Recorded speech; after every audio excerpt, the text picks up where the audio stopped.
அல்லேலூயா. கர்த்தர் நல்லவர். இந்த காலை நேரத்தில் அவருடைய வார்த்தையை தியானிக்கும்படியாய் கர்த்தர் பாராட்டின நல்ல கிருபைக்காய் கர்த்தருக்கு நன்றி செலுத்துகிறேன். யோவான் 14ஆம் அதிகாரம் 14ஆம் வசனத்தில் இப்படியாய் சொல்லப்பட்டிருக்கிறது, என் நாமத்தினாலே நீங்கள் எதை கேட்டாலும் அதை செய்வேன் என்று சொல்லி. அல்லேலூயா. எவ்வளோ ஒரு நல்ல வார்த்தை ஆண்டவர் சொல்லுகிறார். என் நாமத்தினாலே நீங்கள் எதை கேட்டாலும் அதை செய்வேன் என்று ஆண்டவர் வாக்கு பண்ணுகிறார். அநேக நேரத்தில் எல்லா ஜெபத்திலையும் ஆண்டவருடைய நாமத்தை சொல்லி தான் நாம் ஜெபிக்கிறோம். ஆனால் எல்லாருக்குள்ள இருக்கிற கேள்வி, ஆண்டவருடைய நாமத்தை சொல்லி தான் ஜெபிக்கிறோம், ஆனால் பதில் கிடைக்கலையே. இன்னும் எனக்கு என் வாழ்க்கைக்கு, என் படிப்புக்கு, என் தேவைகளுக்கு, என் பிரச்சனைகளுக்கு இன்னும் ஆண்டவர் பதில் கொடுக்கலையே அப்படின்னு சொல்லி ஒருவேளை நாம் யோசித்து கொண்டிருக்கலாம். என் நாமத்தை சொல்லி ஜெபிக்கணும் அப்படின்னு சொல்கிறதுனால நாம் இயேசுவே எனக்கு இந்த உதவி செய்யுங்க, இயேசுவே என் தேவைகளை சந்திங்க, இயேசுவே என் கடன் பிரச்சனையை மாற்றுங்க, இயேசுவே என் வியாதியை சுகமாக்குங்கன்னு சொல்லி சொல்கிறதுனால மாத்திரம் நம்முடைய ஜெபம் கேட்கப்படாது. அப்போ அவருடைய நாமம் எப்படிப்பட்ட நாமம், அந்த நாமத்தை நாம் எப்படி உபயோகப்படுத்தணும், அந்த நாமத்தை குறித்து நான் தெரிந்து கொள்ளணும். இயேசு என்கிற நாமத்தை உச்சரிக்கிறது மாத்திரம் அல்ல, அந்த இயேசுவை குறித்து நான் அதிகமாய் தெரிந்து கொள்ளணும். இயேசு எப்படிப்பட்டவர், இயேசு எப்படி விரும்புகிறார், நான் எப்படி இருக்கணும்னு விரும்புகிறார், அந்த காரியத்தை நாம் அறிந்து கொள்ளணும். அதுக்கு அடுத்த வசனத்தில் பார்க்கும்போது அழகாய் சொல்லப்பட்டிருக்கிறது. அந்த வசனத்தை வாசிக்கிறேன். நீங்கள் என்னிடத்தில் அன்பாய் இருந்தால் என் கற்பனைகளை கைக்கொள்ளுங்கள். அப்போது ஆண்டவர் அதற்கு முன்பதாக சொல்கிறார், என் நாமத்தினால நீங்கள் எதை கேட்டாலும் நான் அதை செய்வேன்னு சொல்லி. அதோடு கூட இல்லை, அவர் தொடர்ந்து சொல்கிறார், நீங்கள் என்னிடத்தில் அன்பாக இருந்தால் என் கற்பனைகளை கைக்கொள்ளுங்கள்.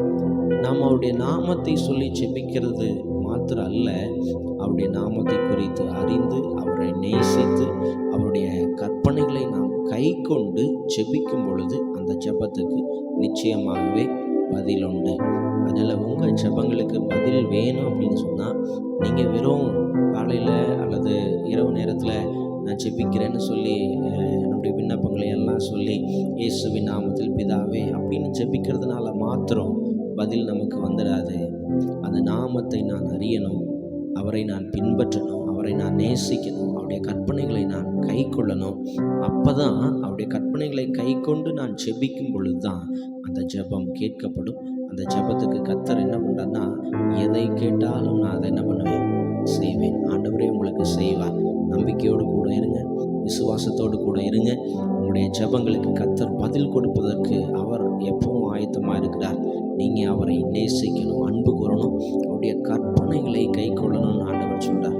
இந்த வேதத்தில் எப்படி ஆண்டவர் நாம் இருக்க வேண்டும் என்று சொல்லி அவர் விரும்புகிறாரோ அந்த கற்பனைகளை நாம் கை கொள்ளும் போது நம்முடைய வாழ்க்கையில் நாம் ஜெபிக்கிற ஜெபத்துக்கு, விண்ணப்பங்களுக்கு கர்த்தர் பதில் கொடுக்கிறவராயிருக்கிறார். அவர் நிச்சயமாக இந்த நாளிலே உங்களுக்கு பதில் கொடுப்பார். இந்த காலை நேரத்திலிருந்து நீங்கள் ஜெபம் பண்ணி தீர்மானம் பண்ணி, அன்றே இன்னைக்கு ஃபுல்லாக நான் உங்கள் கற்பனைகளை கை கொள்கிறேன், நான் அன்பாக இருக்கிறேன், நான் பொறுமையாக இருக்கிறேன், நான் ஜெபிக்கிறவனாக இருக்கிறேன், நான் என்னுடைய ஆவியின் கனிகளை நான் வெளிப்படுத்துகிறோன்னா இந்த நாள் முழுவதும் இருக்கிறேன்னு சொல்லி அவருடைய கற்பனைகளை கை கொண்டு பாருங்கள்.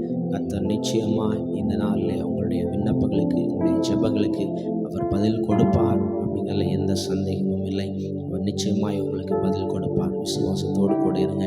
கண்களை மூடி நாம் ஜெபிக்கலாம். எங்களை அளவுக்கு அதிகமாக நேசிக்கிற எங்கள் பரலோகத்தின் பிதாவே, இந்த நல்ல காலை நேரத்துக்காக எமக்கு ஸ்தோத்திரம்.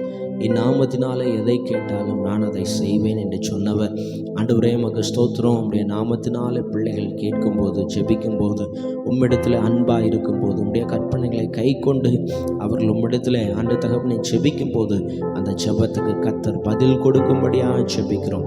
இன்றைக்கு இதை பார்த்து கொண்டிருக்கிற பிள்ளைகளுக்கு கர்த்தர் பதில் கொடுப்பீராக. ஆண்டவருடைய விண்ணப்பங்களுக்கு கர்த்தர் பதில் கொடுப்பீராக. அற்புதங்களை கர்த்தர் செய்வீராக. ஆண்டவரே, நமக்கு நன்றி செலுத்துகிறோம். எல்லா துதியும் எல்லா கனமும் ஒருவருக்கு ஏறெடுக்கிறோம். நாமம் மகிமைப்படட்டும். இயேசுவின் நாமத்தில் பிதாவே.